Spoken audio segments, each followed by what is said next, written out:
Please, bring it back. Please. No.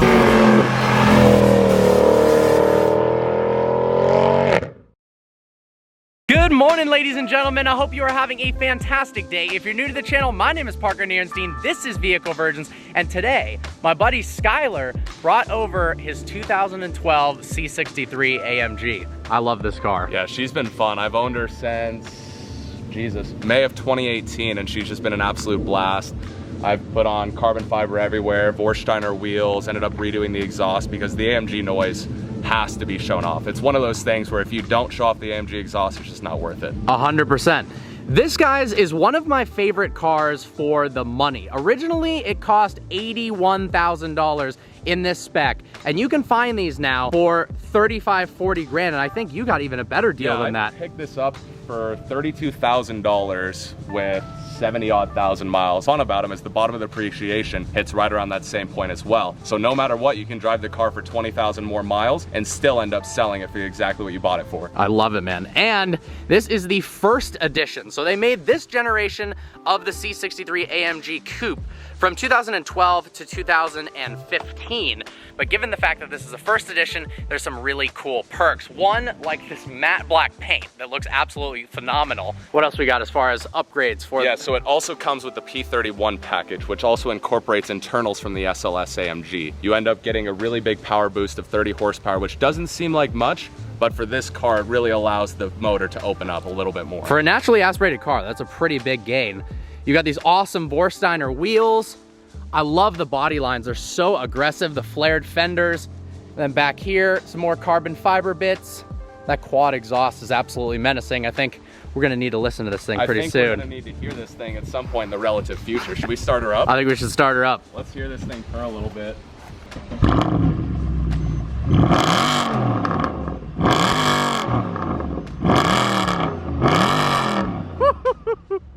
Dude, it sounds so good. Before we continue, I gotta give a special shout out to the sponsor of today's video, Thursday Boots. Thursday Boots are made for men that want quality but don't want to pay high-end retail for durable, versatile, and long-lasting, well-made, great-looking boots. Goodyear boots are built to last, and they're made by the gold standard of boot making, Goodyear Welt Construction. It's a more expensive construction, which means it's got more leather, more stitching, which means it's water resistant, and the shoes are really easily resolable, so they'll last for years and years to come. They're also super comfortable. These are the matte black captain's boots, which I absolutely love the way that they look. When you open them up from the package, you can smell the high-end leather. These are part of their rugged and resilient collection, which means they're durable and are going to last no matter how strenuous the use is. Thursday Boots offer a ton of different colors and boot varieties, all starting at just $149. Definitely make sure to check out the Rugged and Resilient collection if you need that extra wear and tear, but all of them are designed to last over time and to look better with age. Thursday Boots is all about the highest quality and honest pricing. They offer the lowest direct-to-consumer pricing on Goodyear Welt boots made of 100% premium USA fine leather. They even have free shipping and free returns. High quality, comfortable, durable, and good-looking boots. Thursday Boots has you covered. So click the link in the description below to get yourself an awesome pair of boots with free shipping and returns. Hit that link. All right, guys, back to the video.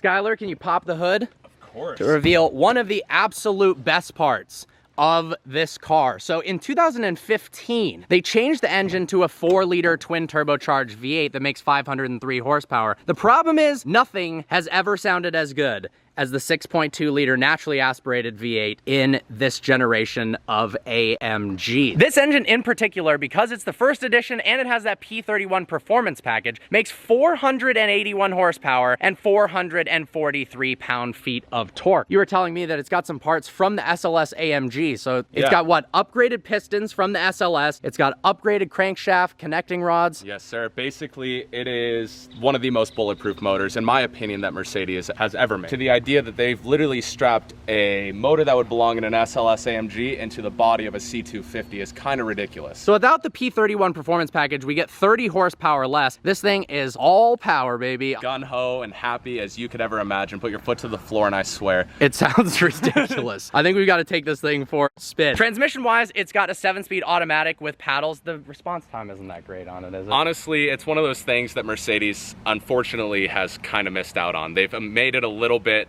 sluggish. There's not a car that throws you around more than the C63. Look how high the hood opens up, too. Yeah, That's ridiculous. That is actually insane. To the sky. All right, let's hop in the car, dude. Let's talk about the interior.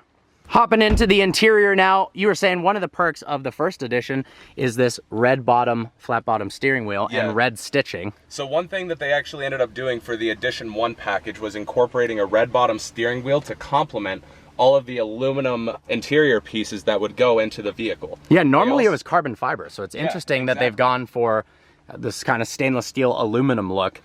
Absolutely, and I think it matches so well to the actual calipers that are on the vehicle for the two-piece rotors that are up front that also come with the P31 package. Yeah, we got 14.2-inch front discs. That is absolutely wild. Now, 4 kind of bucket seat style seating, 2 in the front and 2 in the back. Now, for those of you who really know your AMGs, they make this in a 4-door as well. But from 2008 to 2011, they didn't actually have the coupe. So this, being the 2012, was the year and the only year that they do the first edition, the Edition 1. And they only made 100 coupes and 60 sedans in the United States. So the fact that you can get this car, this is pretty rare. For a car under $40,000 that you can have one of 160 in the country is kind of phenomenal. It's pretty ridiculous. And saying that it's for the coupe alone is 1 in 100. There's nothing really like it on the market that can maintain value as well that it does and still be able to drive it every day and not have to worry. 100%. All right, let's check out the gauge cluster. Go ahead and fire this bad boy up. Dude, the exhaust on this is actually ridiculous. Analog gauges, speedo that goes up to 200 miles an hour. We've got paddles mounted behind the steering wheel.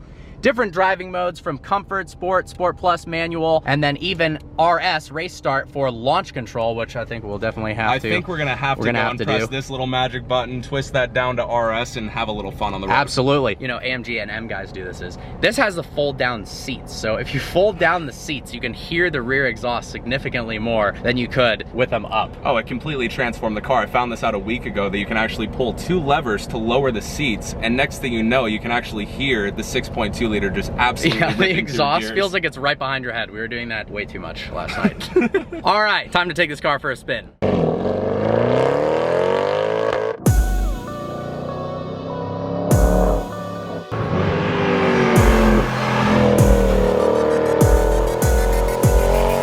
Well, there's only one way to start the drive of this video.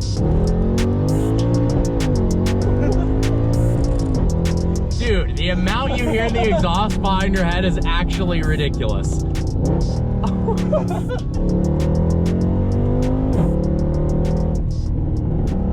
Seriously. Overrun is not supposed to happen. Oh my God. I have yet to run into a C63 that pops as much as this does without a tune. So you've got a resonator delete and then secondary cat delete. And that's it. I think it's the perfect combo because if you remove the mufflers too, it's just way too loud. These cars can be a definite pain in your ears if you make them too loud. But other than that, I mean, I love the way this car sounds. It's absolutely ridiculous. I think it is so well balanced. 100%. Those two things removed and just added with straight pipes. 100%. I think if you remove the mufflers, you actually lose the AMG noise. Yeah, it just kind of sounds too much like a chainsaw. I think it almost embraces the sound of something that's a little more lawnmower-ish. Lawnmower-ish. What I like about the C63 is that in comfort mode and in low RPMs, it's still super quiet. It's a completely different vehicle. It's comfortable to drive. I've sat in the back. It's not the most comfortable back there. But then again, we also had 5 people. Did we put 5 people in it? Yeah, you were sitting in the middle. Oh yeah, all right. On the non-existent seat. That would be why. And then you can put it into sport mode. Gets a little bit quicker with the shifts. Does the steering weight change when you're in Sport Plus? So the steering dynamic changes a little bit, and then if you actually, there's two different traction modes as well. There's sport handling, and then there's traction completely off. That is something that this car is very good at, and that is drifting. The traction completely off.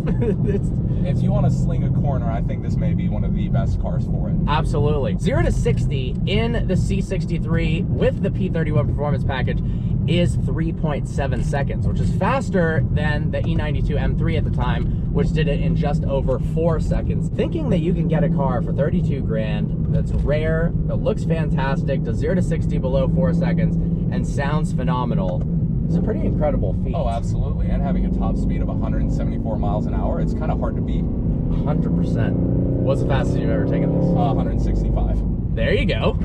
That's not bad. My friend's C63, which had full bolt-ons over the Mercer Island Bridge. If anyone's ever been in Seattle, 174 miles an hour over the floating bridge. Oh my gosh. We maxed it out. That's unbelievable, dude. Another thing you get with the performance package, normally the top speed is 155 miles an hour, but you get that little extra bit if you live in Europe or you're in Mexico drag racing. Yeah. Legally, of course, in Mexico. 110%. There's not no in the other US. place to race. I can't imagine if you would specify an exact bridge. That He didn't mean that. He didn't mean that. He didn't mean that. Steering feel in this car is great as well. And despite the fact that it weighs 3,800 pounds, with those big brakes, it slows down. It does. Phenomenally well. And then actually, let me go put this in the super fun button mode. So now there's actually the ability to have sport handling, which changes up the steering dynamic of the vehicle and makes the response a little bit better. All right, the road's freed up a little bit. This thing is fun, dude. Isn't it a blast? Wow. You've owned the car for 2 years. How's maintenance been? I know a lot of people are worried when you buy a used performance car. Sure, it's depreciated. What's maintenance like? What's your experience been? To say the least, all I've had to replace is a few set of tires and an alternator.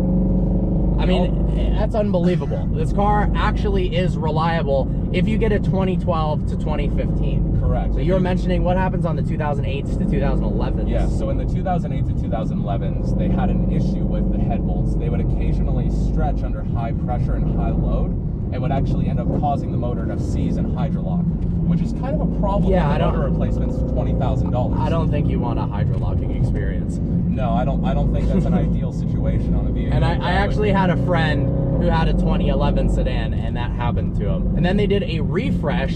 So what are some of the refresh updates for the 2012? Yeah, gotcha. So they actually put in more reliable head bolts. That was kind of the first big change that they did to actually go and allow the motor to have more stability. Yeah, 100%. They're a lot safer because you're not going to blow up. You're not hydrolocking, which is a huge plus. It's one of those things where that kind of inclination to go and fix that issue that presented in 2008 through 2011 was an absolute necessity by Mercedes. And in the facelift, they did a lot of really good exterior things as well, including the updated headlights, taillights, and also some of the body lines on the vehicle. Yeah, dude, I think this car looks really, really good. The sound, in my opinion. Oh, absolutely. They've discontinued one of the most glorious engines of all time, likely for emissions, and you can only push so much power out of it because it's naturally aspirated. But man, I do miss, in all of the new AMG cars, the sounds that this thing makes. Agreed. And if that's one thing that Mercedes needs to work on, is going back to the traditional naturally aspirated 6.2 liter V8. I wish that was a thing. Please, Mercedes, bring it back. Please. That would be absolutely Mercedes, incredible. We need more of it. Obviously, we need to do launch control. I think this is an absolute necessity. We're in a flat spot. To go into launch control, push your foot down on the brake as hard as you can. Yes, sir. Then you twist this down to confirm race start. All right, then I pull the paddle. Race start available.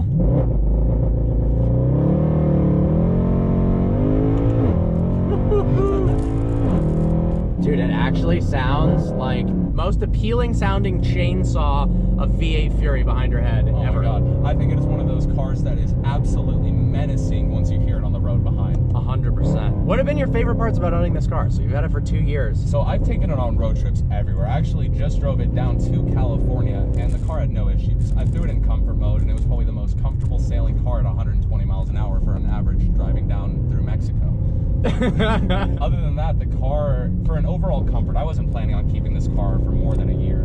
I ended up falling in love with it. I was looking to replace it with even something like a BMW M4 or a Nissan GTR, but I have yet to find anything that sounds so menacing, but yet I can put it in the comfort mode and have No really noise, no really complaints. The suspension feels softer, and it just becomes one of the most comfortable cars I feel for under $40,000 to drive. 100%, dude. You really are getting a hell of a car for this amount of money. Oh my God, it's insane. Like, I mean, you guys hear what's going on behind us. It is literally like a full-blown amusement park in front and a whole ride in the back. It makes the car exciting at all times. Sound is such an important element in a performance car. One of the best sounding cars ever. So you're definitely going to be amused when you're behind the wheel. The steering feel is great. It's something that is a really good entry-level vehicle that's the same price for a Honda Pilot that's new. Yeah, I mean, the average new car price today is around $37,000. So you're paying less than an average run-of-the-mill Joe Blow car that certainly does not have a 6.2 liter naturally aspirated V8 and doesn't look as cool as this car. The body lines from the hood to the wheel arches is just aggressive. And they also put really wide fenders that I always get comments about of, did you put on aftermarket fenders on the vehicle? When in reality, it just came stock.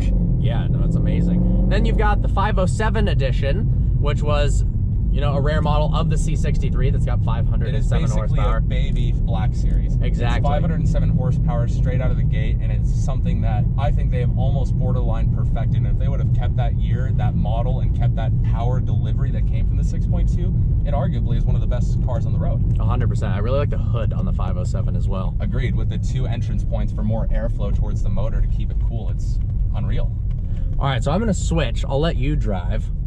Get a little passenger experience. I've never done that in a review. I'm doing something exciting, and I hope you guys are gonna find it exciting as well. And that is reviewing cars with subscribers. So I want you guys, if you've got a cool car, you wanna be on the channel, and I can actually film the video with you in the actual video itself. You got something special that you want me to review, I'm willing to travel anywhere in the country, go ahead and send me an email, vehiclevirgins@gmail.com. Maybe a little 10-second video of the car, why you think it's cool, why you think it'd be fun to be on the channel, whether it's an affordable car, first-time car, whether it's a cool sports car for the money, or it's a crazy extravagant car, shoot me an email, vehiclevirgins@gmail.com, and I'm excited to review some cars with you guys and put you guys in the video. All right, we got Skylar in the driver's seat now. I gotta say, these seats are so comfortable. Oh, they hold you. Like, they've got tons of bolstering, so it holds you in place, but they're not hard. Like the new AMG Performance seats, I had them in my E63, and they were so uncomfortable. They looked really cool and they held you in place, but there was just something missing, that pliability of the seats. With these, dude, you can do long road trips. Whew. That exhaust, dude. Unbelievable. What's crazy is in the 2008 through 2011 bucket seats, they're actually way more intense than this. They actually ended up bolstering out past my sides, and I'm a 6'4" guy. That's hard to do. Yeah, that's wild. How's the infotainment system in this? Oh, it's phenomenal. For a 2012 car, I've never found anything uninspiring about it. The Bluetooth system is actually phenomenal. The Bang & Olufsen sound system is something unique that I think Mercedes has capitalized on so well by incorporating such a good system. 100%. So I'm curious, guys, what do you think are the best cars, performance cars, under $40,000? This certainly is one of the absolute best. Get a little swirly there. But yeah, comment in the comment section below what you think some of your favorite cars are for the money. I'm just having a blast listening to this exhaust. And the overruns are something ridiculous. 100%. The cracks, the pops. It doesn't have quite the pops and bangs of the newer cars, but it's got this more natural feel to it. Engine braking as you're slowing the car down, making this absolutely beautiful soundtrack. I honestly would arguably say that the 6.2 liter pops that you hear out of the exhaust are more AK-47 like than even the W205 C63. 100%. What do you think you love about this car the most? Why did you decide to keep it for an extended period of time instead of you originally planned on selling it after a year? Yeah, so I owned a 2008 C63 initially, and the car... You got problems with that? I actually did not either. It was a really, really great car, but after I got it up to about 120,000 miles, yes, I drive the absolute hell out of these toys. There was just the need for something new, and I didn't want to have the opportunity to even hydrolock my motor just by stretching the head bolts. I got too much fear in me, so I ended up buying a new car. Drive-wise, how is this compared to the 2008? it feels way more smooth. It seems like whatever Mercedes did when they facelifted the vehicle completely transformed how it actually drives. The old car felt a lot more sluggish, the transmission felt slower, and the car just didn't have as much curb appeal in my eyes. But then again, 100%. It was a four-door gunmetal gray vehicle as compared to something that is satin black. I love the color of this car. And I also like that it doesn't have that tacky first edition side stripe that they have on the newer cars. Honestly, I would have ripped it off if I got it. I'm not a huge fan of that. They've got this like checkered gray. Yeah, they added it on the 507 edition. Yeah. And honestly, I think it just took away from the body lines. No, 100%. And I think that's one thing that I found is with the Edition 1, this was the only one that I could find in the country. I ended up shipping it halfway across the US just to make sure I could have this car. And out the door, it's been the best thing I've ever purchased. Like, I was considering this, a BMW M4 and a GTR, but for the money of vehicle and what you get in terms of performance, there was nothing like it. Certainly the sound difference between this and an M4 is night and day. I've never been a fan of the way the M3s and the M4s sound. They're kind of tin can fart noises. It sounds like a 2JZ that just didn't do it right. Like, not, that's giving it way too much credit. Well, even giving a 2JZ in front of it, I would actually agree with you. It's literally just like a little piss missile that sounds like crap. But this car, it sounds absolutely phenomenal. Puts a smile on your face the whole time. The car is just fun at the end of the day. You're getting huge amounts of excitement. It's a practical car that you can drive every day. It's reliable. And it sounds like that. And it sounds like that. There's not much to hate about that, guys. Well, I hope you guys enjoyed this video. Like always, please browse the channel and subscribe. Thanks so much for taking me for a spin and letting me drive your car. I freaking love this thing. Own it in good health, man. All right, guys. See you next video. Peace.